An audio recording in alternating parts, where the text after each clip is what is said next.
Hai, saya Lina Melia. Saya ibu dari 2 anak. Sekarang saya bekerja sebagai konten kreator.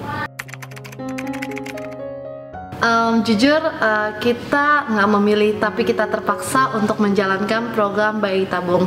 Kenapa? Jadi sama halnya dengan orang tua di luar sana, pasti mau memiliki momongan atau baby tercinta dengan cara yang normal-normal aja, nggak mau cara yang luar biasa. Jadi mami dan daddy sendiri telah menjalankan program secara normal, hamil secara normal itu selama 6 bulan berturut-turut. Tapi hasilnya dalam waktu 6 bulan berturut-turut, tiap bulan kita ngelihat garis cuma 1, alias negatif, nggak hamil-hamil juga.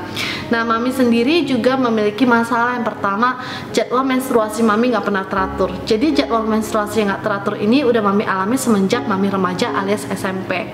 Tapi pada saat itu ya namanya masih remaja ya, kita juga nggak peduli. Kalau bisa nggak menstruasi, nggak usah repot kan, ganti-ganti softtek ya. Tapi ternyata hal itu berakibat fatal ketika mami sudah mau memiliki momongan.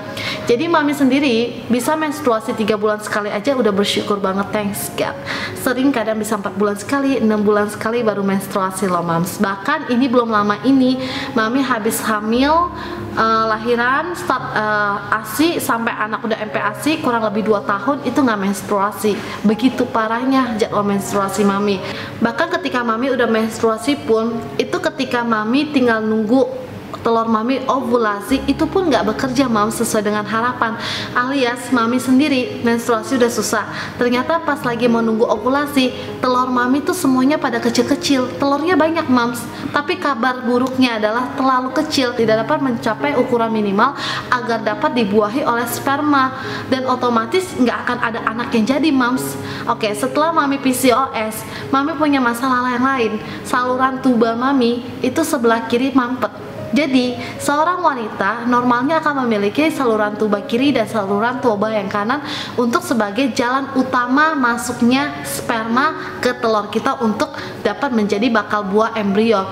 Jadi mami sendiri pernah menjalankan operasi besar usus besar, dan kebetulan usus besar mami itu lengket ke saluran tuba mami sebelah kiri, dan akhirnya itu menjadi mampet, alias sperma ketika keluar itu mau masuk ke telur mami itu lewat saluran tuba kiri itu mampet, gak bisa lewat, dan kesempatan mami cuma 1, yaitu lewat saluran tuba yang sebelah kanan.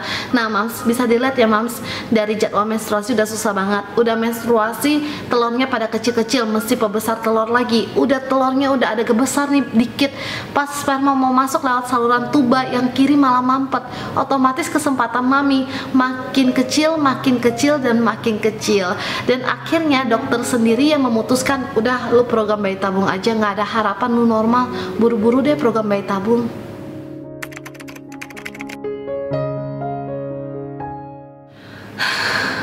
Perasaan ya, jujur ya mams, perasaan itu campur aduk ya mams, antara bahagia dan sedih. Bahagia ketika oh ternyata gue punya option cara lain untuk hamil, nggak cuma stuck di sini aja caranya.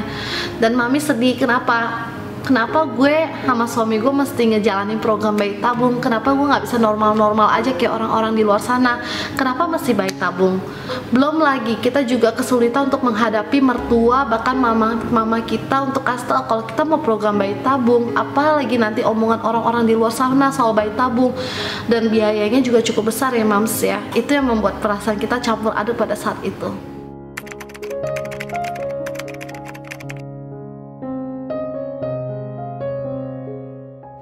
Mami sendiri udah menjalankan program bayi tabung sebanyak 2 kali, dan thanks God dua-duanya berhasil.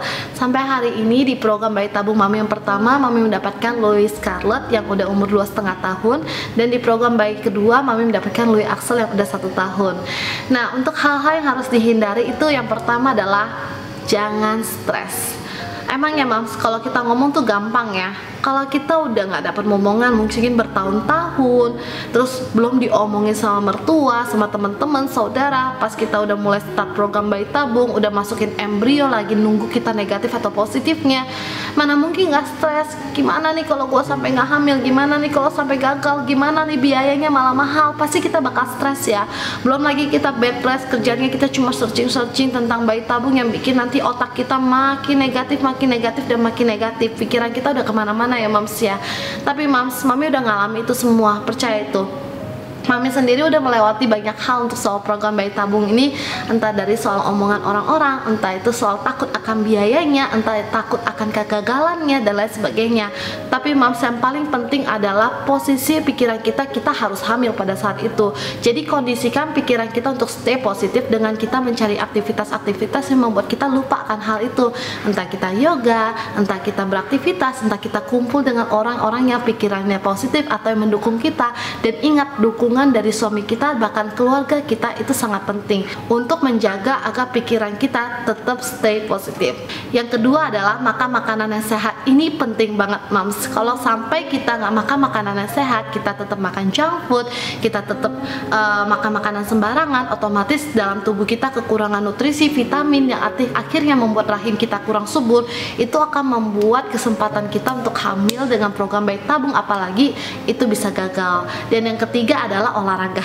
Jangan lupa olahraga ya, jangan cuma tiduran, gak beraktivitas apapun. Pokoknya kita mesti olahraga, stay fit, otomatis rahim kita makin subur, yang dimana kesempatan kita untuk mendapatkan momongan akan makin besar kok Mams.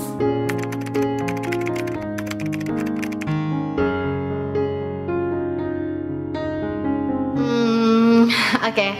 Yang pertama adalah soal bagaimana untuk berpikiran positif. That's why kenapa tadi Mami bilang tolong minta untuk suami kita dukungan orang-orang terdekat kita untuk mensupport kita agar kita tetap stay positif, agar kita tetap stay gue pasti bisa hamil, agar kita tetap stay happy. Lalu yang kedua adalah masak ya Mams ya.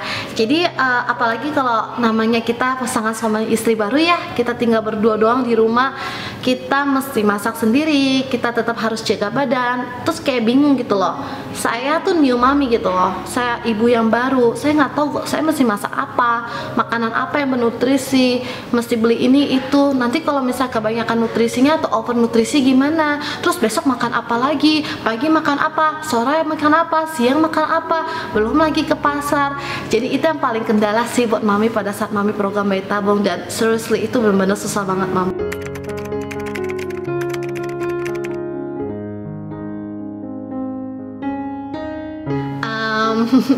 Happy banget loh, secara ya mami sendiri untuk mendapatkan momongan tuh susah banget, apalagi sampai program bayi tabung ya Mams ya.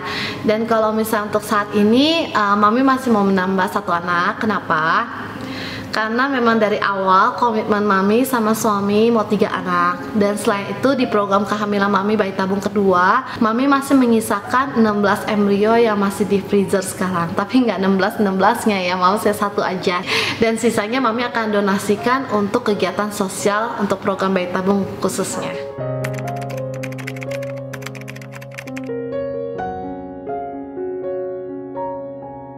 Stay positif. Semua pasti indah pada akhirnya.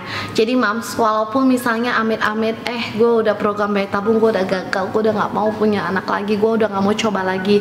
Mams, memang ya mungkin untuk soal pengalaman mami tergolong sedikit, tapi mami udah sempat gagal 6 kali berturut-turut di 6 bulan ya Mams ya. Tiap hari lihat garis cuma 1 aja. Dan selain mami gagal menjalankan program secara normal untuk hamil, mami sendiri juga sempat mengalami yang namanya OHSS. OHSS itu adalah efek samping dari bayi tabung. Sampai perut mami tuh lebih besar daripada waktu itu mami hamil, itu 110 cm. Berat badan mami juga naik sampai 15 kilo. Sampai itu air OHSS dalam tubuh mami bikin paru-paru mami sesek dan mami nggak bisa bangun, nggak bisa ngapa-ngapain, cuma bisa nangis. Pada saat itu embrio udah masukin, kita udah kayak hamil nggak ya, hamil nggak ya. Tapi lihat deh Mams, semua indah pada akhirnya. Memang dari liku-liku jalan yang kita lalui itu menjadi satu tanjakan kita untuk mendapatkan proses yang lebih indah. Jadi inti dari segalanya adalah sabar aja.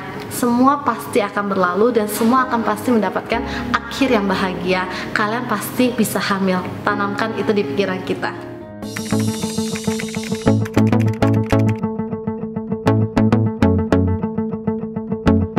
Cuma menyesal kenapa? Baru ketemu cateringan yang sebagus ini. Karena Glasses Healthy sendiri dia punya program beberapa ya Mams ya, untuk cateringan diet, untuk cateringan program hamil, bahkan cateringan pada saat hamil. Dan mami lagi nyobain yang cateringan program hamilnya. Ya ampun, itu semua gizi dan nutrisinya sesuai dengan rekomendasi dari dokter kandungan Mams. Jadi dari telur ayam kampungnya juga ada, bahkan makanan-makanannya semua bergizi, dan yang paling penting makanannya sehat, nggak ada MSG tapi enak. Aduh, kalau misalnya dari awal ketemu cateringan Gracious Healthy dari awal, pasti udah langganan deh. Bahkan mami nge-recommend buat mami-mami yang sekarang mungkin lagi program hamil dan lagi kesulitan untuk aduh besok masak apa ya, mesti nyiapin makanan apa yang bisa nutrisinya tercukupi, nggak over nutrisi. Mami nge-recommend Gracious Healthy ya mams ya. Itu patut banget kalian coba dan kalian cateringin. Kenapa? Itu oke banget. Siang malam makanannya semua penuh nutrisi, belum lagi snack-snack sehatnya. Dan harganya juga bersahabat banget sih. Thank you Gracious Healthy. That's all. Semoga kalian segera punya momongan ya. Aku pasti bisa hamil.